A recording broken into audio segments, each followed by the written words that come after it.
എല്ലാ കൂട്ടുകാർക്കും എൻ്റെ പുതിയൊരു വീഡിയോയിലേക്ക് സ്വാഗതം. ഇന്ന് ഞാൻ തയ്യാറാക്കാൻ പോകുന്ന ഈസി ആയിട്ട് തയ്യാറാക്കാൻ പറ്റുന്ന ഒരു ക്യാരറ്റ് കേക്കിൻ്റെ റെസിപ്പിയാണ്. അപ്പോൾ ഈ ക്രിസ്മസിന് എല്ലാവർക്കും തയ്യാറാക്കുന്ന രീതിയിൽ ഒരു സിമ്പിളായിട്ടുള്ളൊരു ക്യാരറ്റ് കേക്ക് റെസിപ്പിയാണ് നിങ്ങളുമായിട്ട് ഞാൻ ഷെയർ ചെയ്യുന്നത്. അതിനുവേണ്ടി ആദ്യം നമുക്ക് വേണ്ടത് ക്യാരറ്റാണ്. ക്യാരറ്റ് ഗ്രേറ്റ് ചെയ്തത് വേണം. അതിപ്പോൾ ഞാനിവിടെ 1 കപ്പ് ക്യാരറ്റ് ഗ്രേറ്റ് ചെയ്ത് എടുത്തിട്ടുണ്ട്. അതിനുശേഷം നമുക്കിതിലേക്ക് ഈന്തപ്പഴം ചെറുതായിട്ട് നുറുക്കിയത് ചേർത്ത് കൊടുക്കണം. ഞാൻ ഇവിടെ ഒരു 6 ഈന്തപ്പഴമാണ് എടുത്തേക്കുന്നത്. കുരു കളഞ്ഞ് ചെറിയ പീസാക്കി ഒന്ന് കട്ട് ചെയ്തെടുക്കാം. ഇതിലേക്ക് നിങ്ങൾക്ക് വേണമെങ്കിൽ ഉണക്ക മുന്തിരിയൊക്കെ ചേർത്ത് കൊടുക്കാവുന്നതാണ്. കുരുവില്ലാത്ത മുന്തിരി വേണം ചേർത്ത് കൊടുക്കാൻ. ഞാനിപ്പോൾ അതൊന്നും ചേർക്കുന്നില്ല. ക്യാരറ്റും ഈന്തപ്പഴവും മാത്രമേ ചേർക്കുന്നുള്ളൂ. ഇതിലേക്ക് നമുക്ക് 2 ടേബിൾ സ്പൂൺ മൈദയും കൂടെ ചേർത്ത് കൊടുത്തിട്ട് നന്നായിട്ടൊന്ന് മിക്സ് ആക്കി എടുക്കണം. ആ നനവൊക്കെ ഒന്ന് മാറി കിട്ടുകയും ചെയ്യും, തമ്മിൽ ഒട്ടാതിരിക്കുകയും ചെയ്യും. അപ്പോൾ അങ്ങനെ ചെയ്തിട്ട് നമുക്കിതൊന്ന് മാറ്റി വയ്ക്കാം. ഇനി നമുക്കൊരു ക്യാരമൽ സിറപ്പ് തയ്യാറാക്കാം. അതിന് വേണ്ടി ഒരു പാൻ ചൂടാക്കി അതിലേക്ക് പഞ്ചസാര ചേർത്ത് കൊടുക്കാം. ഞാൻ ഇവിടെ ഒരു 1/4 കപ്പ് പഞ്ചസാരയാണ് ചേർത്ത് കൊടുക്കുന്നത്. ആദ്യം നമുക്ക് ഫ്ലെയിം കൂട്ടി വെച്ചിട്ട് ചെയ്യാം. ഫ്ലെയിം കൂട്ടി വെച്ചിട്ട് പഞ്ചസാര മെൽറ്റ് ആവുന്ന വരെ ഫ്ലെയിം കൂട്ടി വയ്ക്കാം. അതിനുശേഷം ഫ്ലെയിം ഒന്ന് കുറച്ച് വെക്കണം. എന്നിട്ട് നമുക്ക് പഞ്ചസാരയൊക്കെ നന്നായിട്ട് കളറൊക്കെ നന്നായിട്ട് ചേഞ്ച് ചെയ്ത് നല്ല ബ്രൗൺ നിറമായി വരണം. അതുവരെ നമുക്ക് ഫ്ലെയിം കുറച്ച് വെച്ചിട്ട് വേണം ചെയ്യാനായിട്ട്. ഇനി ഇതിലേക്ക് ഒരു 1/4 കപ്പ് വെള്ളവും കൂടെ ചേർത്ത് കൊടുത്തിട്ട് നന്നായിട്ട് മിക്സാക്കി ഒന്ന് ലൂസാക്കി എടുക്കാം. ഒന്ന് തിളച്ച് വരണം. തിളച്ച് വന്നതിന് ശേഷം ഫ്ലെയിം ഓഫ് ചെയ്യണേ. ഇനി നമുക്ക് ഈ ഒരു സിറപ്പ് നന്നായിട്ട് ചൂട് മാറാൻ വേണ്ടി നമുക്കൊന്ന് വെയിറ്റ് ചെയ്യാം.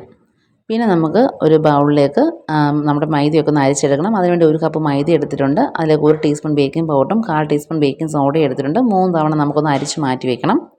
പിന്നെ നമുക്കൊരു മിക്സിയുടെ ജാറിലേക്ക് പഞ്ചസാര ഒന്ന് പൊടിച്ചെടുക്കാം. അതിനുവേണ്ടി 1/2 കപ്പ് പഞ്ചസാര എടുത്തിട്ടുണ്ട്. അതിലേക്ക് 2 ഗ്രാമ്പൂ ചേർത്ത് കൊടുക്കാം. എൻ്റെ കയ്യിൽ ഗ്രാമ്പൂവിൻ്റെ പൊടി ഉള്ളതുകൊണ്ട് ഞാൻ ഒരു 1/4 ടീസ്പൂൺ ഗ്രാമ്പൂ പൊടിച്ചത് ചേർത്ത് കൊടുത്തിട്ടുണ്ട്. പിന്നെ ഒരു ഏലക്കയിലെ അകത്തെ കുരു ഞാൻ ചേർത്ത് കൊടുത്തിട്ടുണ്ട്. അതും കൂടെ ചേർത്തിട്ട് നമുക്ക് നന്നായിട്ടൊന്ന് പൊടിച്ചെടുത്ത് മാറ്റി വയ്ക്കാം. പിന്നെ നമുക്ക് ഈ പൊടിച്ച് വെച്ച പഞ്ചസാരയിലേക്ക് നമുക്ക് 2 മുട്ട ചേർത്ത് കൊടുക്കണം. 2 മുട്ട ചേർത്ത് കൊടുക്കാം. അതുപോലെ തന്നെ ഒരു 1/2 കപ്പ് സൺഫ്ലവർ ഓയിൽ ചേർത്ത് കൊടുക്കണം. പിന്നെ നമ്മൾ ചേർക്കുന്നത് ക്യാരമൽ സിറപ്പ്. നമ്മൾ നേരത്തെ തയ്യാറാക്കി വെച്ചിട്ടുള്ള ക്യാരമൽ സിറപ്പ് നന്നായിട്ട് ചൂട് മാറിയത് വേണം നമ്മൾ ഒഴിച്ചു കൊടുക്കാനായിട്ട്. അതിലേക്ക് നമുക്ക് ക്യാരമൽ സിറപ്പും കൂടെ ചേർത്ത് കൊടുത്തു. പിന്നെ നമുക്കിതിലേക്ക് വാനില എസൻസും അതുപോലെ തന്നെ പൈനാപ്പിൾ എസൻസും നമുക്ക് ചേർത്ത് കൊടുക്കണം. അപ്പോൾ 1/2 ടീസ്പൂൺ വാനില എസൻസും 1/2 ടീസ്പൂൺ പൈനാപ്പിൾ എസൻസും ചേർത്ത് കൊടുത്തിട്ടുണ്ട്. പൈനാപ്പിൾ എസൻസ് കൂടെ ചേർക്കുമ്പോൾ നല്ലൊരു ഫ്ലേവറാണ് നമ്മുടെ ഈ ഒരു കേക്കിന് കിട്ടുന്നത്. പിന്നെ ഒരു നുള്ള് ഗ്രാമ്പൂ പൊടിച്ചതും ചേർത്ത് കൊടുത്തിട്ട് ഒരു 30 സെക്കൻഡ് നന്നായിട്ടൊന്ന് അടിച്ചെടുക്കണം.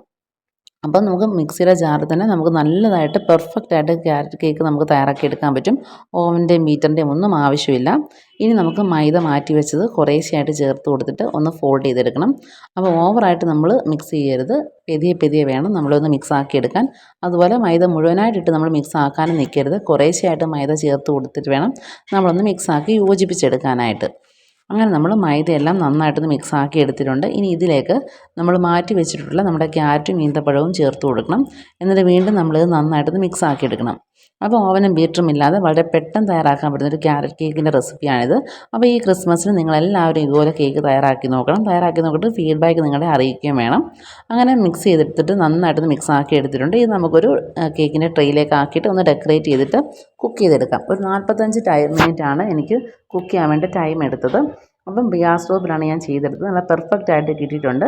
അപ്പം ഒരു ദിവസം കഴിഞ്ഞിട്ട് വേണം നമ്മളിത് കട്ട് ചെയ്തിട്ട് ടേസ്റ്റ് ചെയ്യാനായിട്ട്. അപ്പോൾ ഇതുപോലെ എല്ലാവരും ട്രൈ ചെയ്ത് നോക്കുക. ട്രൈ ചെയ്ത് നോക്കിയിട്ട് നിങ്ങളുടെ ഫീഡ്ബാക്ക് അറിയിക്കുക. റെസിപ്പി ഇഷ്ടമായ ലൈക്ക് ചെയ്യാനും ഷെയർ ചെയ്യാനും മറക്കരുത്. വീണ്ടും നല്ല റെസിപ്പിയുമായിട്ട് കാണാമേ.